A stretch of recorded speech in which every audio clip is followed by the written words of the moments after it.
Hey folks, my name is Mo Amir and this is VANCOLOUR, British Columbia's bona fide culture and politics TV talk show.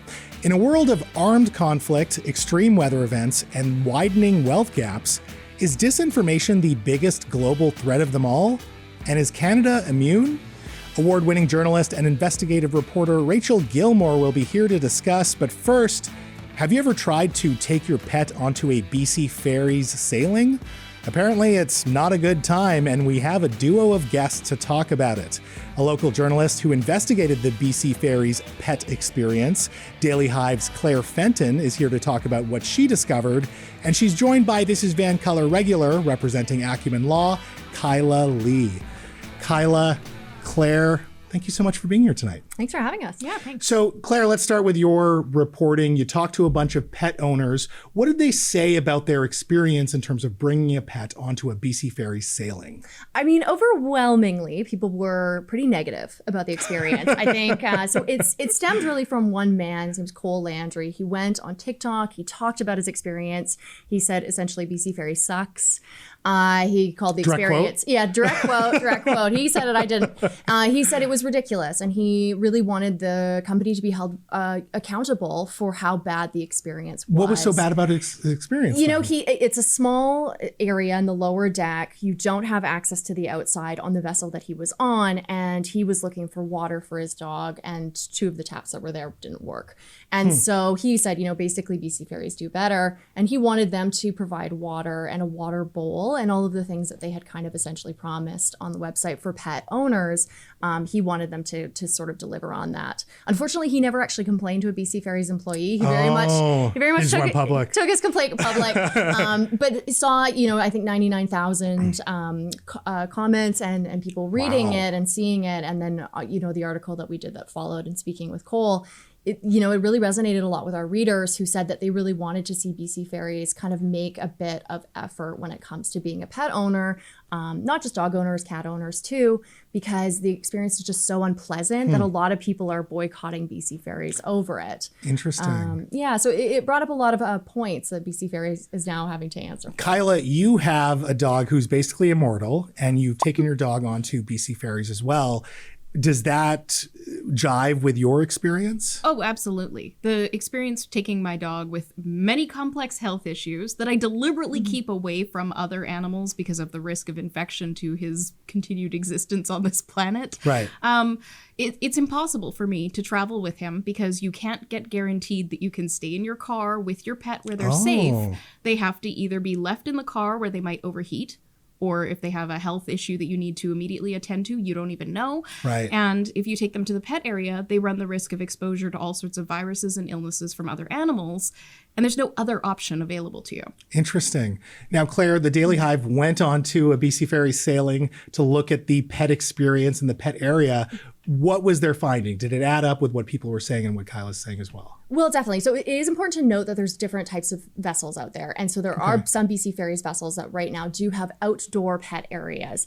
And so we were able to check out sort of that VIP treatment. So even if you were able to get off the lower deck, get into that outside world with your dog, what would that be like? And unfortunately, what we found was that of all of the 3 areas aboard that vessel, only one of them had a dog bowl with water in it. And there was nowhere to get more water. So that experience was still, a step back. And so even for, Cole, who was taking a bigger vessel and there was only that one lower deck, small, cargo hold area for him, that was really a terrible experience. And I've definitely seen that firsthand as well, is just the lacking in any sort of comfort for the dog, but also for the pet owner. I mean, there's, one bench to sit on. You kind of feel like some people described it as a jail cell. And this is the VIP experience. This is the vessels that have that area. Yeah, and definitely. And BC Ferries did tell us overwhelmingly that if you are looking for, a water bowl or the poop bags or a garbage can, you should just let them know. But unfortunately, for a lot of people with pets, and I'm sure Kyla's the same, you can't really leave your dog to go on that journey, especially on a vessel that doesn't allow you to bring your dog outside of that the car or the pet area. And so for people that are walking on with their pets, you're kind of stuck together. And so, as shoddy as it may be, how many BC Ferries vessels actually have these facilities for pets? I mean, as of today, there's 6 vessels that have the sort of the more VIP experience. So they have expanded beyond the just the lower deck space. So there are outside spaces now on 6 vessels. Those are the class C-class vessels. So those ones are being phased out eventually anyway.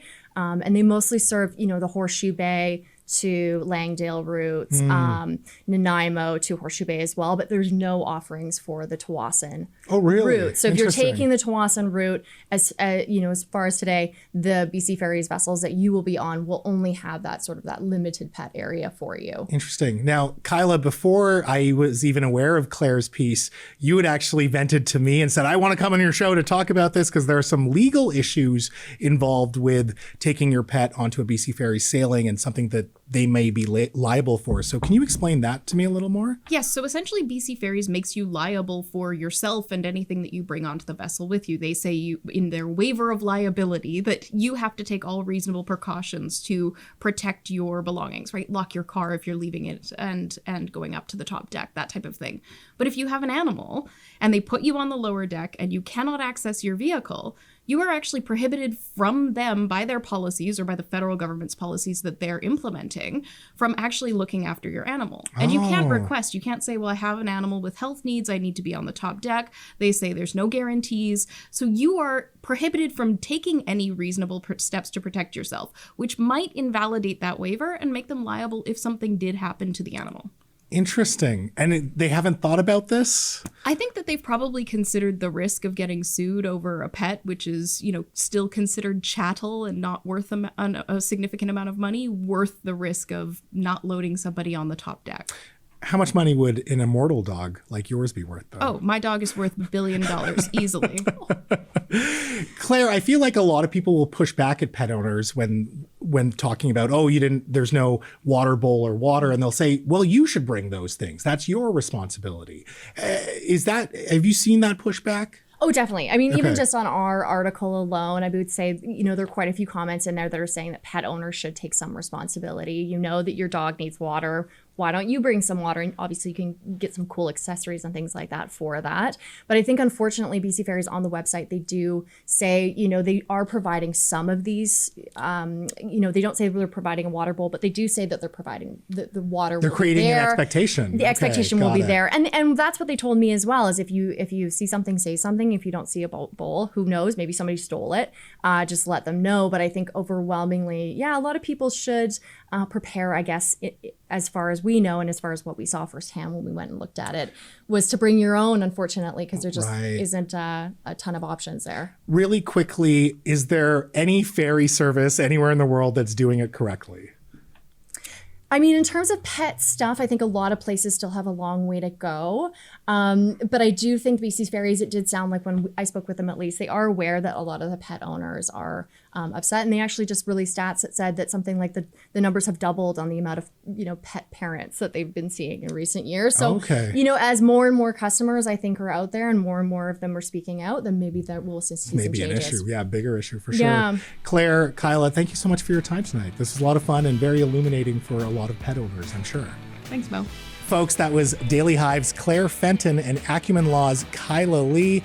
Now, after some business, let's talk about the global threat of disinformation. Rachel Gilmore beams in to discuss up next.